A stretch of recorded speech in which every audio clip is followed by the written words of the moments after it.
Kenapa ya? Fakta sama data tuh sering banget mental kalau udah berhadapan sama keyakinan orang. Nah, kali ini kita bakal bongkar sebuah manual psikologi super kuno yang ternyata udah ngejelasin semuanya. Pernah nggak sih lagi seru-serunya debat di medsos, terus Anda keluarin tuh semua data, link, bukti, pokoknya lengkap. Lawan bicara Anda malah kayak hidup di dimensi lain. Frustrasi banget kan? Rasanya kayak ngomong sama tembok. Fenomena echo chamber atau ruang gema ini, di mana orang cuma mau dengerin yang mereka suka, ternyata bukan masalah baru loh. Yup, kita akan bedah sebuah studi kasus psikologis super detail dari 1400 tahun yang lalu.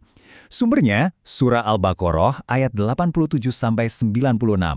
Anggap aja ini semacam masterclass buat ngertiin gimana sih manusia itu ngebangun benteng mental buat nolak kebenaran. Keren kan? Oke, kita mulai dari lapisan pertahanan yang pertama. Ini level paling basic, tapi jangan salah, ini efektif banget buat ngeblokir informasi apapun dari awal. Dengerin deh kalimat pertama mereka pas dikasih argumen baru. Mereka nggak bilang, argumen lo salah, tapi mereka bilang, hati kami ketutup. Seolah-olah pintu pikiran mereka itu udah digembok, kuncinya dibuang. Nah, ini kuncinya. Dalam psikologi, ini namanya mekanisme pertahanan diri.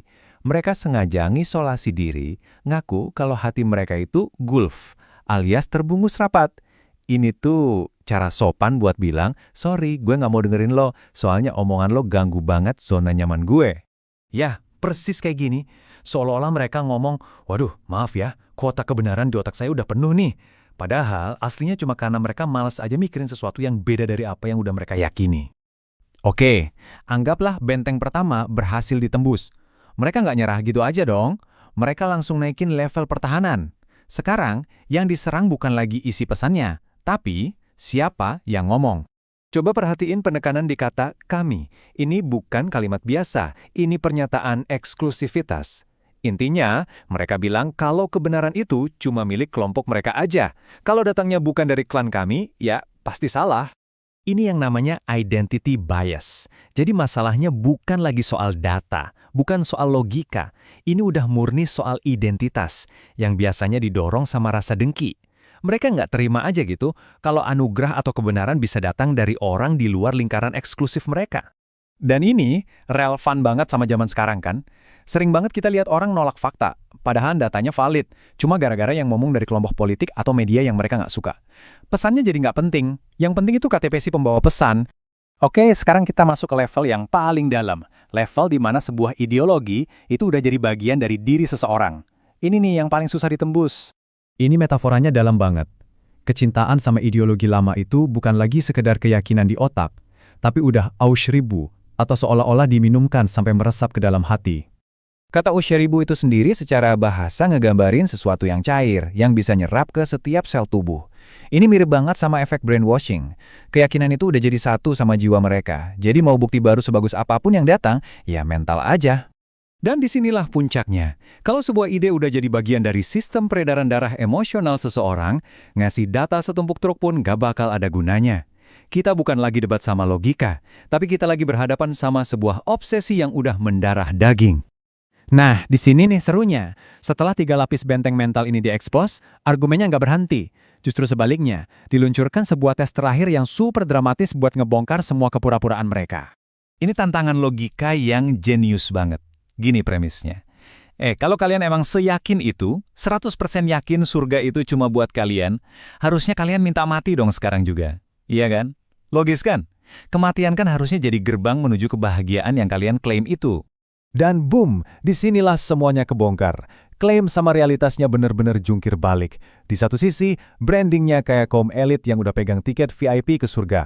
Tapi di sisi lain, kelakuan mereka nunjukin kalau mereka lah orang yang paling takut mati dan paling cinta sama dunia. Jadi ini pada dasarnya adalah tes gertakan atau bluffing test. Sebuah langkah strategis buat nunjukin kalau omongan gede mereka soal iman itu ternyata kosong. Rasa cinta mereka sama dunia ngebongkar semua kebohongan klaim mereka tentang akhirat. Sekarang kita sampai di bagian plot twist-nya. Rangkaian dialog ini ternyata bukan cuma cerita sejarah biasa. Ini adalah sebuah panduan strategi komunikasi yang luar biasa canggih. Jadi gimana sih strateginya? Pertama, biarin lawan bicara keluarin dulu semua argumennya. Kedua, serang mereka pakai logika internal mereka sendiri. Contohnya, oh kalian bilang cuma percaya kitab kalian. Terus kenapa dulu nabi-nabi yang bawa kitab itu malah kalian bunuh? Ketiga, dan ini yang paling penting, bongkar motif aslinya. Tunjukin kalau ini bukan masalah pinter-pinteran, tapi masalah emosi, dengki, ego, dan kesombongan. Dan inilah kesimpulan yang bakal ngubah cara kita mandang sebuah perdebatan. Ternyata, persuasi yang efektif itu bukan soal adu banyak-banyakan data, tapi soal kemampuan jadi seorang psikolog argumen yang bisa ngebongkar benteng-benteng mental dan gangguan emosional yang ngehalangin orang buat nerima kebenaran. Mind-blowing kan? Nah, setelah kita bedah semua ini, tantangan sebenarnya itu adalah ngaca. Kapan ya kita sendiri ngebangun benteng hati tertutup? Kapan kita nolak sebuah ide cuma karena yang ngomong bukan dari geng kita? Dan keyakinan lama apa sih yang udah begitu mendarah daging di diri kita sampai kita jadi kebal sama fakta baru? Menurut kalian nih, dari 3 benteng mental tadi, mana yang paling sering kalian lihat di sekitar kita? Atau bahkan di diri sendiri? Tulis pendapat kalian di kolom komentar ya. Jangan lupa juga buat like, share, dan subscribe channel Belajar biar nggak ketinggalan pembahasan-pembahasan kayak gini lagi. Tentu aja, semua analisis mendalam ini kita rangkum dari sumber-sumber yang kredibel. Kalau kalian mau gali lebih dalam lagi, daftar lengkap referensinya udah kita siapin di deskripsi di bawah. Terima kasih banyak udah menyimak.